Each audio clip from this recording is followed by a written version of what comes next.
আমি একটা বকের ছবি এঁকেছি। বকের গায়ের রং কি বল, আমি সব কথা শুনি। বক কি করে জানো, আমি ওকে দেখেছি সাদা রঙের জলের মধ্যে দাঁড়িয়ে থাকে, আর দেখো এক পায়ে দাঁড়িয়ে থাকবে, এক পা এরকম তুলে রাখে।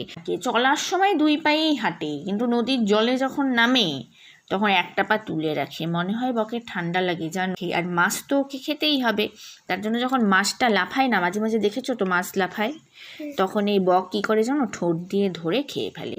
এবার আমাদের উদ্দেশ্য কি বলো তো, বক বানান লেখা শিখবো। তুমি ক লেখা শিখেছো তো শুধু, বাবা শিখিয়েছে ক আর খ, দেখো ক দিয়ে কত কিছু হয়।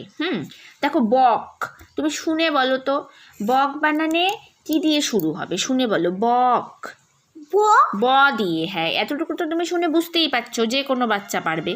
দেখো বটা